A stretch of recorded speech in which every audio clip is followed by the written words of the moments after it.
সবাইকে স্বাগত দীপ্ত সংবাদে। সাথে রয়েছে দোলা ডলারের। শুরুতেই জানাবো সংবাদ শিরোনাম। দেশ জুড়ে চলছে বর্ষবরণের প্রস্তুতি। পহেলা বৈশাখে নিরাপত্তা ঝুঁকি নেই বলছেন র্যাব মহাপরিচালক। নববর্ষে কৃষকরা পাবেন কৃষক কার্ড। বছরে ২৫০০ টাকা সহ আরও কিছু সুবিধা থাকবে কার্ডে। সুন্দরবনে মধু সংগ্রহ কার্যক্রম শুরু। টহল জোরদার। সুন্দরবন পুরোপুরি দস্যুমুক্ত করার দাবি মোয়ালদের।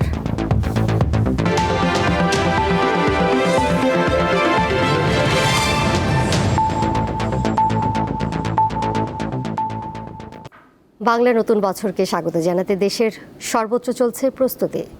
দিনটিকে রঙিন করে তুলতে বিশ্ববিদ্যালয়গুলোতে চারুকলার শিক্ষার্থীরা রং আর তুলি নিয়ে ব্যস্ত সময় পার করছেন, তৈরি করছেন নানা মোটিভ।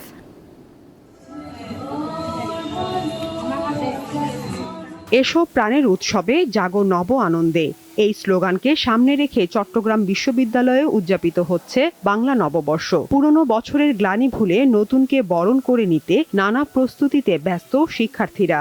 রং তুলির ছোঁয়ায় সেজেছে ক্যাম্পাস। এছাড়া নববর্ষকে বরণ করতে প্রস্তুতি নিয়েছে জেলা শিল্পকলা একাডেমি। ওয়াল পেইন্টিং করছি, মুরাল করছি, আমরা আলপনা করছি। এছাড়াও যে আমাদের আগের কাজগুলো থাকতো, মুখোশ, সরা, এগুলো আমাদের থাকছে। খুব একটা আনন্দের বিষয় যে আমরা সবাই একসাথে কাজ করতে পারছি। আমরা সিনিয়র জুনিয়র সবাই একসাথে কাজ করছি। প্রথমবার আর কি আমরা আমাদের ক্যাম্পাস মানে মেইন ক্যাম্পাসে আমাদের চারুকলার যে অংশটা একদিন বাইরে ছিল সেটা আমরা এখানে এসেছি। সঙ্গীত, নৃত্য, আবৃত্তির পাশাপাশি আমাদের বিভিন্ন যন্ত্রশিল্পের, আমাদের উচ্চাঙ্গ সঙ্গীতের পরিবেশনা থাকবে। এবারের শোভাযাত্রায় যুদ্ধ ও জ্বালানি সংকটের বিষয়টি বিশেষভাবে তুলে ধরতে যাচ্ছে রাজশাহী বিশ্ববিদ্যালয়ের চারুকলা অনুষদ। থাকছে ঘোড়া ও ঘোড়ার গাড়ির মোটিভ। এছাড়া জাতীয় মাছ ইলিশ, শৈশবের স্মৃতি বিজড়িত টমটম গাড়ি এবং প্রাচীন রাজা বাদশাহ ও ঐতিহাসিক চরিত্রের মুখোশ স্থান পাচ্ছে এবারের আয়োজনে। যে জ্বালানি সংকটের বিষয়টা এখানে হচ্ছে ঘোড়া এবং টমটম গাড়ির মধ্য দিয়ে তুলে ধরা হয়েছে, যে ফাংশনগুলোর মাধ্যমে কিন্তু মানুষের চলার থেমে থাকেনি, জীবনযাত্রা আবহমান কাল ধরে চলে এসেছিল। এটাই আমাদের বার্তা। বৈশাখকে বরণ করতে প্রস্তুত নারায়ণগঞ্জ চারুকলা ইনস্টিটিউটও। এবারের শোভাযাত্রায় পাখি, ঘোড়া, পুতুল, পালকি আর শান্তির প্রতীক পায়রা থাকছে। আমাদের মোটিভের ভিতরে লোকজ ফর্মগুলোই রাখা হয়েছে। সামাজিকভাবে সব অনুষ্ঠানের পাশাপাশি এই অনুষ্ঠানটা এত বড় করে আমরা চারুকলার মধ্যে করতে পারছি, এটাও আমাদের জন্য একটা আনন্দ। পহেলা বৈশাখকে সামনে রেখে ব্যস্ত সময় পার করছেন হবিগঞ্জের সুরাইব গ্রামের পালপাড়ার মৃৎশিল্পীরা। বিভিন্ন ধরনের মাটির জিনিসপত্র সহ শিশুদের জন্য খেলনা তৈরি করছেন কারিগররা। বৈশাখী মেলা আইলে পয়লা বৈশাখ আইলে আমরা একটু কাষ্ট একটু চাপ পরে বেশি। আমরা রং কইরা বিক্রি করি, এখন সব জিনিসের দাম বেশি। আগে যেভাবে চলতো ইউরোপ ভাবে চলে না, এই বিধায় অনেক মানুষ বিভিন্ন কাজে যেতেছে। পহেলা বৈশাখ উপলক্ষে ঝালুকাঠির নীলছটির ঐতিহাসিক চায়না মাঠে প্রস্তুতি চলছে গ্রামীণ মেলার, যেখানে থাকছে হস্তশিল্প, লোকজ খাবার, গ্রামীণ ঐতিহ্যবাহী পণ্য ও শিশুদের বিনোদনের নানা আয়োজন। সাদিয়া চৌধুরী, দীপ্ত, বার্তা কক্ষ। পহেলা বৈশাখ উদযাপন ঘিরে দেশে কোনো ধরনের নিরাপত্তা হুমকি নেই বলে জানিয়েছেন র্যাবের মহাপরিচালক আহসান হাবিব পলাশ। জানান, অপ্রীতিকর ঘটনা এড়াতে মোট ৩০৮টি টহল টিম এবং সাদা পোশাকের র্যাব সদস্যরা দেশ জুড়ে মোতায়েন থাকবে।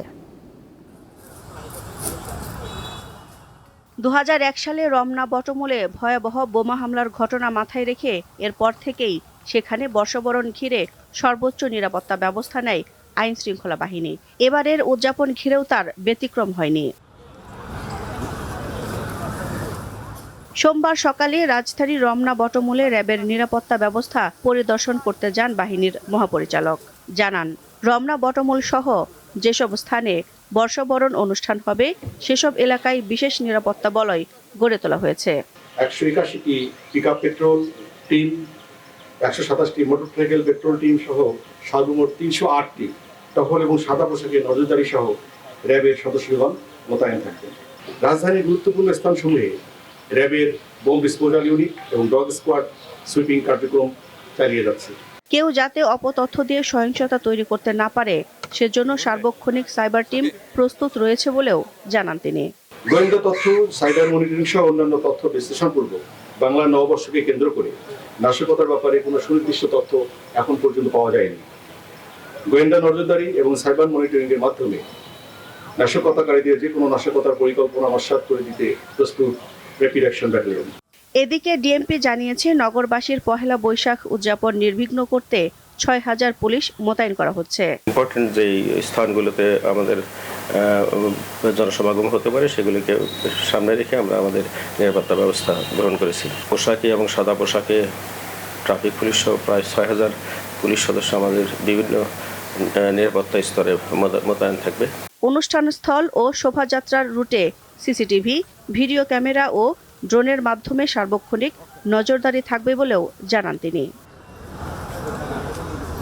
দিলশা দানি, দীপ্ত সংবাদ, ঢাকা। পহেলা বৈশাখ ঘিরে বাজারে ইলিশের দাম আকাশ ছোঁয়া। বেশ কিছুদিন ধরে জ্বালানি তেল সংকটে সমুদ্রে মাছ ধরতে যেতে পারেননি বেশিরভাগ জেলে, ফলে নদীর ইলিশই এখন একমাত্র ভরসা। এ কারণে বেড়েছে দাম। বাজারে সীমিত পরিসরে ছোট ও মাঝারি সাইজের ইলিশের দেখা মিলছে, তবে বড় ইলিশ অনেকটা দুষ্প্রাপ্য হয়ে উঠেছে। এমন সময় পহেলা বৈশাখ উপলক্ষে ইলিশের দাম বেড়েছে কয়েক গুণ। ডিজেলের সংকটের কারণে জেলেরা সাগরে যেতে পারতেছে না, এজন্য ইলিশের দাম অনেক বৃদ্ধি। জালিয়াত সমস্যা, জাল বাইতে না তৈলের কারণে আবার এক যেতে আছে আবার বৈশাখ গেলে মাছ হইলে দাম কমবে যায়। জ্বালানি তেল সংকটে সমুদ্রে মাছ ধরতে যেতে পারেনি অধিকাংশ ফিশিং বোট। ব্যবসায়ীরা জানান, প্রতি বছর এই সময়ে বাজারে ইলিশ সরবরাহ ভালো থাকলেও এবার পরিস্থিতি ভিন্ন। নদীতে আমরা এখন আরবে মাছ আসছে না, আমরা বিক্রি করতে পারছি না, আমদানি রপ্তানি টোটালি বন্ধ। একটা বোর্ডে 5 মণ মাছ পাইলে 20 কেজি ধাক্কাও হয়, ওই মাছটা বিক্রি হইতেছে 32-33 হাজার টাকা মণ। মাছের অনেক মূল্য বৃদ্ধি। পাইকারি বাজারের প্রভাব পড়েছে খুচরা বাজারগুলোতেও। পটুয়াখালী শহরের নিউ মার্কেটের মাছের বাজার সহ জেলার সকল বাজারে আকাশ ছোঁয়া দামে বিক্রি হচ্ছে ইলিশ। 900 থেকে 1100 গ্রামের মাছ বিক্রি হচ্ছে 3500 থেকে 4000 টাকায়, আর 700 থেকে 800 গ্রামের মাছ 2500 থেকে 2800 টাকা। এছাড়া 400 থেকে 600 গ্রামের ইলিশ 700 থেকে 750 টাকায় প্রতি কেজি বিক্রি হচ্ছে। নদীতে বাস্তায় আমরা মাছ এই বাজারে ওঠে না।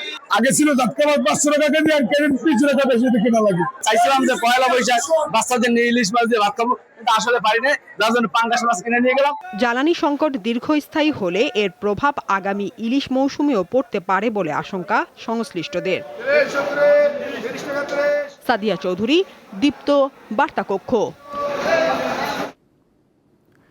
দক্ষিণ এশিয়ার সবচেয়ে বড় প্রত্নতাত্ত্বিক নিদর্শন নওগাঁর পাহাড়পুর বৌদ্ধবিহার। সেখানে সরকারি কিংবা বেসরকারিভাবে আবাসন ব্যবস্থা গড়ে না ওঠায় দূর দূরান্তের পর্যটকরা পড়ছেন ভোগান্তিতে। শিশুদের জন্য নেই আলাদা কোনো বিনোদনের ব্যবস্থা।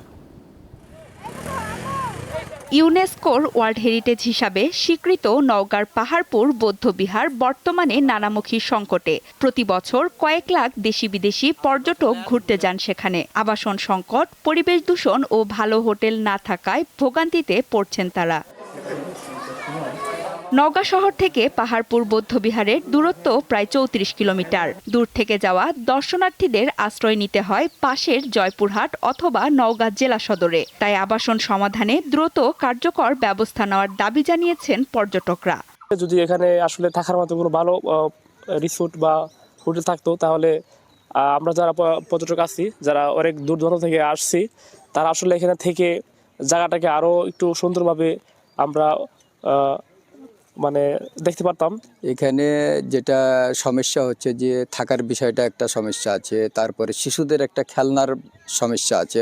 পাহাড়পুরে সবকিছুই ভালো আছে, কিন্তু রেস্ট করার মতো যে একটা দর্শনার্থী আসে যে একটা রেস্ট করবে, এরকম কোনো ব্যবস্থা নাই। সরকারিভাবে পাহাড়পুরে যে আবাসন ব্যবস্থা গড়ে তোলা হয়েছে তা পর্যাপ্ত নয়। কয়েক ধরনের রেস্ট হাউসের ব্যবস্থা আছে। এখানে ডরমেটরি আছে, 3টা ভবন আছে রেস্ট হাউসের, প্রায় 14-15টার মতো রুম আছে, যেগুলো আসলে পর্যাপ্ত না। আবাসন সমস্যা সমাধানে সরকারের কাছে আবেদন জানানোর কথা বলেছেন জেলা প্রশাসক। আমাদের এখানে আপাতত প্রত্নতত্ত্ব অধিদপ্তরের আন্ডারে একটি রেস্ট হাউস আছে।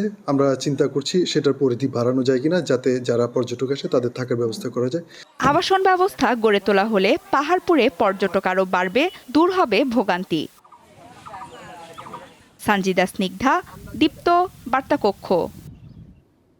দেশের 20,671 জন ভূমিহীন প্রান্তিক ও ক্ষুদ্র কৃষকের হাতে আগামীকাল কৃষক কার্ড তুলে দেবে সরকার। এই কার্ডের আওতায় বছরে 2,500 টাকা সহ আরও কিছু সুবিধা পাবেন তারা।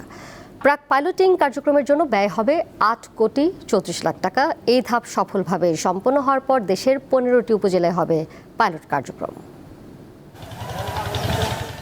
বাংলা নতুন বছরে শুরু হতে যাচ্ছে কৃষক কার্ড বিতরণ, যা শেষ হবে ৩ ধাপে: প্রাক পাইলটিং এবং দেশব্যাপী কার্যক্রম। প্রাক পাইলটিং পর্যায়ে কার্ড পাচ্ছেন 10টি জেলার 11 উপজেলার কৃষক।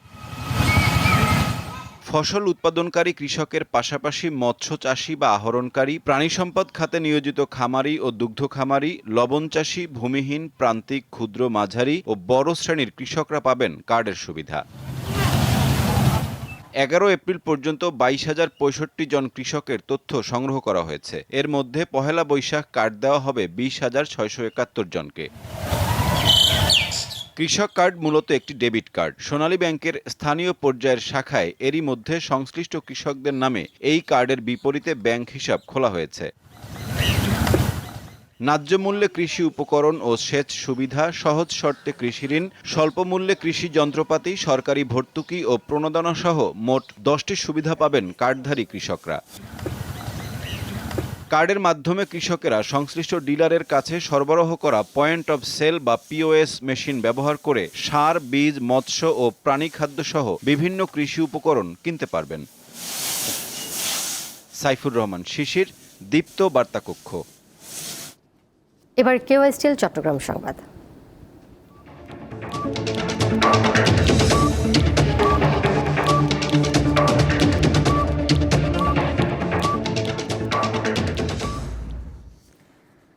লক্ষ্মীপুরে ঘুমন্ত ছেলে সহ 3 জনকে কুপিয়ে আহত করার পর ভবনের ছাদ থেকে লাফিয়ে পড়ে নাসির আহমেদ নামে এক অবসরপ্রাপ্ত ট্রাফিক পুলিশ কনস্টেবলের মৃত্যু হয়েছে।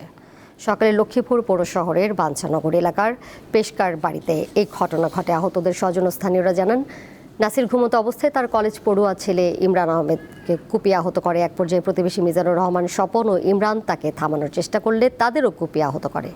পরে সে তার 3তলা বাড়ির ছাদ থেকে লাফ দেয়। গুরুতর অবস্থায় উদ্ধার করে সদর হাসপাতালে নেওয়ার পর মারা যান নাসির। আহতদের হাসপাতালে ভর্তি করা হয়েছে। নাসির মানসিক ভারসাম্যহীন ছিলেন বলে জানিয়েছেন স্থানীয়রা।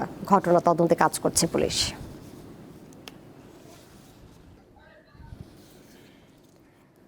চট্টগ্রামের লোহাগাড়ায় একটি মাদ্রাসা থেকে শিক্ষকের ঝুলন্ত মরদেহ উদ্ধার করেছে পুলিশ।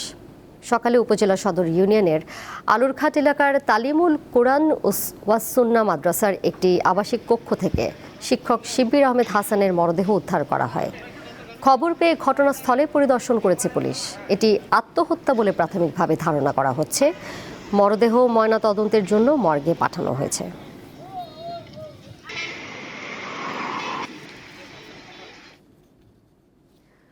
নতুন বছর বরণে মারমা সম্প্রদায়ের প্রাণের উৎসব সাংগ্রাই পোয়ে উপলক্ষে বান্দরবানে বর্ণাঢ্য র্যালি হয়েছে।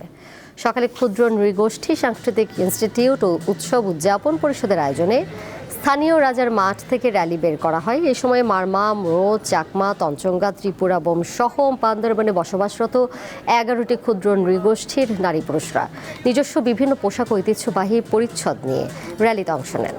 র্যালিটি শহরের প্রধান সড়ক প্রদক্ষিণ করে ক্ষুদ্র নৃগোষ্ঠী সাংস্কৃতিক ইনস্টিটিউটে গিয়ে শেষ হয়। পরে সেখানে বয়স্ক পূজা ও চিত্রাঙ্কন প্রতিযোগিতার আয়োজন করা হয়।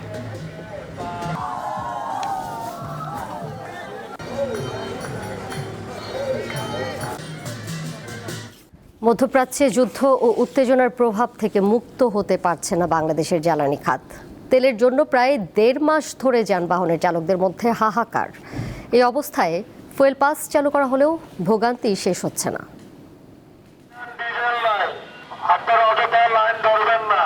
রাজধানীর অনেক ফিলিং স্টেশনের কর্মীরা সকাল থেকে রাত পর্যন্ত কখনো লুডো খেলে, কখনো বা গল্প গুজব করে অলস সময় পার করছেন। কয়েক সপ্তাহ ধরেই এমনটি ঘটছে। 7 রাস্তা এলাকায় সোমবার সকালে চলন্ত অবস্থায় হঠাৎ বন্ধ হয়ে যায় বাসটি। চালক জানালেন তেল শেষ। পরে যাত্রীদের অন্য বাসে তুলে দেওয়া হয়। গাড়িটি সরিয়ে নেয় পুলিশ। মাঝ রাস্তায় নষ্ট হলো। কালকে রাত্রে আমি তেল ঢুকিয়ে থুয়ে দিয়েছি, তেলটা মনে হয় চুরি গেছে যত সম্ভব টাঙ্কির থেকে। আমি আর বলতে পারি না।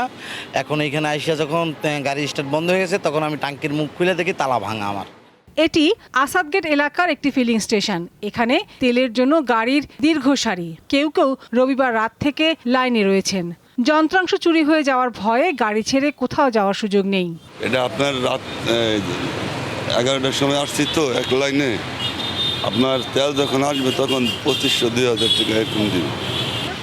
এই যে খাওয়া দাওয়া করি নাই, গোসল তো বাইরে, কালকে রাত্রে আসছি এবং তো গাড়ির কাছে কোথাও যাওয়া যায় না গাড়ি রেখে। একটু ভিন্ন চিত্র পাওয়া গেল বিজয় সরণির এই পাম্পে। এখানে তেল থাকলেও ফুয়েল পাস কাজ না করার অভিযোগ করেন কেউ কেউ। সরকার যে অ্যাপস দিছে, অ্যাপসও কাজ করতেছে না, তাহলে আমরা কোথায় যাব? আমাদের টাইম টু টাইম অফিসে ঢুকতে হয়। ফুয়েল পাস এখনো কাজ করতেছে না আমাদেরটা, আমরা ট্রাই করেছি, এই যে এখনো লগইন নিচ্ছে, আবার পরবর্তীতে আবার ওটা অটো চলে যাচ্ছে। পাম্পের কর্মীরা জানান তারা চাহিদা মতো তেল পাচ্ছেন না, তাই গ্রাহকদের প্রত্যাশা পূরণ করা কঠিন হয়ে পড়ে। যারা তেল নিত না তারাও এখন তেল নিচ্ছে, এই জন্য সবাইকে কোটা করে দিচ্ছে। অনেক পাম্প মানে যেখান সেখান থেকে নিত, এখন মনে করেন সবাইকে সরকার ভাগ করে দিচ্ছে যে এক গাড়ি করে সবাইকে মাল দিবে। সংকট আছে, কিন্তু আমাদের মেন্টালিটির ঘাটতি অনেক। ওই গাড়িতে 14 লিটার 15 লিটার তেল ধরে, দেখা যাচ্ছে 2 লিটার 3 লিটার তেল ধরতে, বাকি কিন্তু ফুল আছে, উনি নেবেনি, প্রয়োজন নাই, কিন্তু কামিং 5 ডেজ লাগবে না, তারপরে ওরা নেবে। 28 ফেব্রুয়ারি যুক্তরাষ্ট্র ও ইসরায়েল একযোগে ইরানে হামলা চালানোর পর মধ্যপ্রাচ্যে যুদ্ধ ছড়িয়ে পড়ে, সৃষ্টি হয় জ্বালানি তেলের বৈশ্বিক সংকট। লাবণী গুহ, দীপ্ত সংবাদ, ঢাকা। জাতীয় সংসদের স্পিকার হাফিজ উদ্দিন আহমদের সাথে সাক্ষাৎ করেছেন ভারতের বিদায়ী হাই কমিশনার প্রণয় ভার্মা। দুপুরে সংসদ সচিবালয় স্পিকারের সাথে তিনি দেখা করেন। স্পিকার বলেন, জাতিসংঘের সাধারণ পরিষদের 81তম অধিবেশনে বাংলাদেশ সরকারের পররাষ্ট্রমন্ত্রী ডক্টর খলিলুর রহমানকে সভাপতি পদে মনোনয়ন দেওয়ার ক্ষেত্রে ভারত সরকারের সমর্থন প্রতিবেশীর সাথে সহযোগী ও উদার দৃষ্টিভঙ্গির প্রকাশ ঘটিয়েছে। প্রণয় ভার্মা বলেন, বাংলাদেশ ও ভারতের মধ্যে সেতু বন্ধনে সংসদীয় মৈত্রী গ্রুপ গুরুত্বপূর্ণ ভূমিকা রাখতে পারে। সংসদীয় প্রতিনিধি দলের দ্বিপক্ষীয় সফর বিনিময়ের মাধ্যমে কূটনৈতিক সম্পর্ক আরও এগিয়ে যাবে বলে মন্তব্য করেন ভারতের বিদায়ী হাই কমিশনার।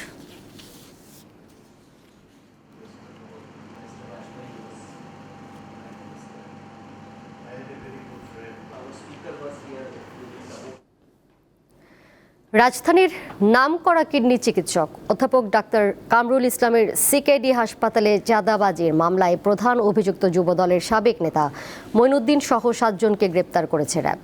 এই ঘটনায় দায়ের হওয়া মামলায় মঈন 1 নম্বর আসামি। আজ র্যাবের আইন ও গণমাধ্যম শাখা থেকে পাঠানো বার্তায় মঈনকে গ্রেপ্তারের তথ্য জানানো হয়েছে।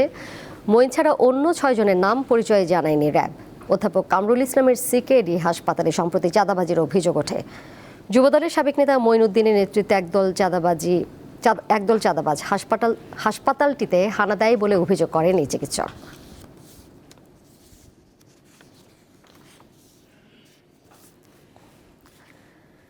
নারায়ণগঞ্জের ফতুল্লায় একটি বাড়ির গ্রিল কেটে পরিবারের সদস্যদের অস্ত্রের মুখে জিম্মি করে ডাকাতের ঘটনা ঘটেছে। ভোরে নয়ামাটি এলাকায় এই ঘটনা ঘটে। ভুক্তভোগী জানান, পরিবারের সবাই ঘুমন্ত অবস্থায় ছিল।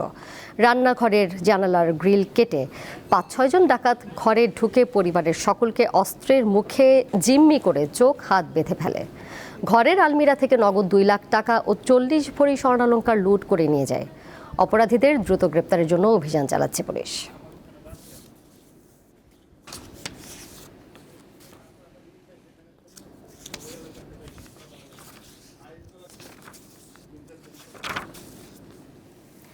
সুন্দরবনে শুরু হয়েছে মধু সংগ্রহ কার্যক্রম। এই সময় জলদস্যু ও অন্যান্য আতঙ্কে থাকেন মোয়ালরা। তবে এই বছর বন বিভাগের পক্ষ থেকে মোয়াল ও বন্যপ্রাণীর নিরাপত্তায় টহল কার্যক্রম জোরদার করা হয়েছে।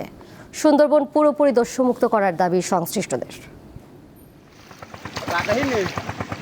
প্রতি বছর মধু সংগ্রহের সময় মৌয়ালদের ভয়ের কারণ সুন্দরবনের প্রাকৃতিক বিপদ, নদীর কুমির ও রয়্যাল বেঙ্গল টাইগারের আক্রমণ। এছাড়া জলদস্যু ও বনদস্যুর ভয় তো আছেই। জীবিকার তাগিদে জীবনের ঝুঁকি নিয়েই বনে যান শত শত মৌয়াল। নিজস্ব পদ্ধতিতে মধু সংগ্রহ করেন তারা। আমাদের এটা হচ্ছে কারু সরঞ্জাম, যেটা দিয়ে আমরা মধু কাটবো। এটায় আগুন দিয়ে ধোয়া হবে, তারপর আমরা গাছে উঠবো, গাছে উঠে মধু কাটবো। ঠিক আছে। আর আমাদের কিছু লোক সাইডে ছড়াই ছিটে আছে, যাতে আমাদের কোনো বাঘে আক্রমণ না করতে পারে, বা এটা চেক করতেছে তারা। জলদস্যু যদি একটু নির্মূল করা যায়, আমরা সরকারের কাছে আবেদন করি এইটাই, যাতে আমরা সুন্দরবনে ভালোভাবে আমরা জীবিকা নির্বাহ করতে পারি। এইটাই সুন্দরবনের ভালো মধু, খলসা ফুলের মধু। সুন্দরবনে আপনার বিভিন্ন রকম গাছ আছে, যে গাছ যে সিজনে ফুল ফোটে যে মাসে, সেই মাসেই আমরা সেই মাসে সেই মধু পাই সেখান থেকে। সম্প্রতি মৌয়াল ও বন্য প্রাণীর নিরাপত্তায় টহল কার্যক্রম জোরদার করেছে বন বিভাগ। বনদস্যুদের তৎপরতা বৃদ্ধি পাওয়াতে তারা একটু ভয় পাচ্ছে, তবে বন বিভাগ তার সবগুলো ক্যাম্প এবং টহল ফাঁড়িতে টহল কার্যক্রম বাড়িয়েছে। বন বিভাগের এই উদ্যোগে খুশি স্থানীয়রা। নিয়মিত এমন নিরাপত্তা ব্যবস্থা থাকলে মৌয়ালরা নিশ্চিন্তে মধু সংগ্রহ করতে পারবেন বলে জানান তারা। গত বছর খুলনা ও সাতক্ষীরার রেঞ্জ থেকে মোট ১,৪২৯ কুইন্টাল মধু এবং ৪২৮.৭০ কুইন্টাল মোম সংগ্রহ করা হয়। এবছর পূর্ব সুন্দরবন থেকে ৭০০ কুইন্টাল মধু ও ২০০ কুইন্টাল মোম সংগ্রহের লক্ষ্যমাত্রা নির্ধারণ করা হয়েছে। কামরুন নাহার, দীপ্ত, বার্তাকক্ষ। এর সাথে শেষ করব দীপ্ত সংবাদ। যাবার আগে শিরোনামগুলো জানিয়ে দিব আরও একবার। দেশ জুড়ে চলছে বর্ষবরণের প্রস্তুতি। পহেলা বৈশাখী নিরাপত্তা ঝুঁকি নেই বলছেন র্যাব মহাপরিচালক। নববর্ষে কৃষকরা পাবেন কৃষক কার্ড, বছরে ২৫০০ টাকা সহ আরও কিছু সুবিধা থাকবে কার্ডে। সুন্দরবনে মধু সংগ্রহ কার্যক্রম শুরু, টহল জোরদার। সুন্দরবন পুরোপুরি দস্যুমুক্ত করার দাবি মোয়ালদের।